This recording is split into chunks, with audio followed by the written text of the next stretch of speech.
Rajamouli cinema హీరోలకి మొదటి నుంచి ఒక సెంటిమెంట్ వెంటాడుతూ ఉంది. రాజమౌళి సినిమా చేసిన తర్వాత ఆ హీరోకి వెంటనే ఫ్లాప్స్ రావడం అనేదే ఆ సెంటిమెంట్. 12 సినిమాలు చేసిన రాజమౌళి కెరీర్ లో ఏ హీరో కూడా ఈ సెంటిమెంట్ ని బ్రేక్ చేయలేకపోయాడు. సునీల్ నుంచి ప్రభాస్ వరకు రాజమౌళి అందరి హీరోలు ఈ సెంటిమెంట్ కి బలైన వారే. రాజమౌళి డైరెక్షన్ లో ఇంతవరకు 4 సినిమాలు చేసిన జూనియర్ ఎన్టీఆర్ కూడా ఈ సెంటిమెంట్ నుంచి తప్పించుకోలేకపోయాడు. మొదటిగా రాజమౌళి జూనియర్ ఎన్టీఆర్ కాంబినేషన్ లో వచ్చిన స్టూడెంట్ నెంబర్ 1 సూపర్ హిట్ అవగా తర్వాత వచ్చిన సుబ్బు అట్రప్లాప్ అయ్యింది. రెండోసారి వీరిద్దరి కాంబినేషన్ లో వచ్చిన సింహాద్రి ఇండస్ట్రీ హిట్ అవగా తర్వాత వచ్చిన ఆంధ్రవాల, సాంబా, నా అల్లుడు, నరసింహుడు, అశోక్, రాఖీ వరుసగా ఫ్లాప్స్ అయ్యాయి. మళ్ళీ మూడోసారి రాజమౌళి సినిమా యమదంతోనే హిట్ కొట్టి హిట్ ట్రాక్ మీదకి వచ్చిన జూనియర్ ఎన్టీఆర్ మళ్ళీ వెంటనే కంత్రీతో ఫ్లాప్ అందుకున్నాడు. ఇప్పుడు మళ్ళీ రాజమౌళి డైరెక్షన్ లో RRR చేసిన తర్వాత జూనియర్ ఎన్టీఆర్ నుంచి వస్తున్న సినిమా దేవర. ఇప్పుడు అందరి చూపులు దేవరపై నిలుస్తున్నాయి. RRR లో ఒక హీరో అయిన రామ్ చరణ్ ఆల్రెడీ ఆచార్యతో ఫ్లాప్ కొట్టి రాజమౌళి సెంటిమెంట్ ని భద్రంగా నిలబెట్టాడు.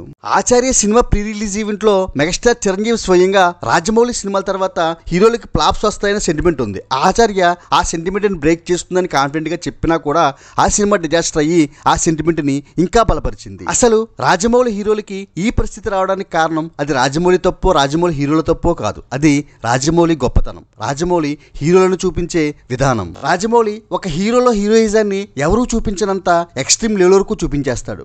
అప్పటి వరకు ఆ హీరో కెరీర్ లో చూడని కెరీర్ బెస్ట్ హిట్ అందించి ఆ హీరో ఇమేజ్ ని అమాంతంగా 10 ఇంతలు పెంచేస్తాడు. మరి అటువంటి రాజమౌళి సినిమా తర్వాత వచ్చే తమ హీరో సినిమా ఆ స్థాయిలోనే ఉండాలని హై ఎక్స్పెక్టేషన్స్ తో థియేటర్స్ కి వెళ్తారు అభిమానులు.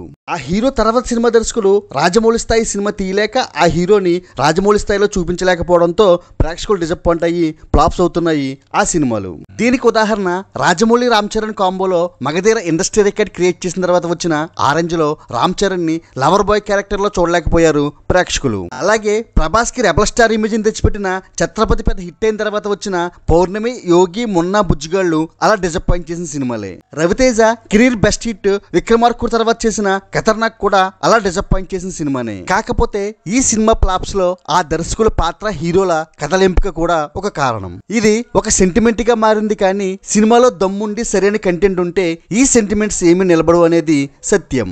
మరి ఈ సెంటిమెంట్ నేపథ్యంలో వస్తున్న దేవర సినిమా ట్రైలర్తోనే ప్రేక్షకుల అంచనాలు పెంచుకుంది. సినిమాలో కూడా మంచి కంటెంట్ ఉన్నట్టే కనిపిస్తుంది. మన యంగ్ టైగర్ ఎన్టీఆర్ ఈ సెంటిమెంట్ ని అధిగమించి దేవరతో సూపర్ హిట్ కొట్టి రాజమౌళి సెంటిమెంట్ కి బ్రేక్ వేస్తాడని ఆశిద్దాం. దేవర సినిమాపై మీ అభిప్రాయం ఏమిటో కామెంట్ చేయండి. Please do like, share and subscribe cine master. Thank you. మీ కృష్ణారెడ్డి.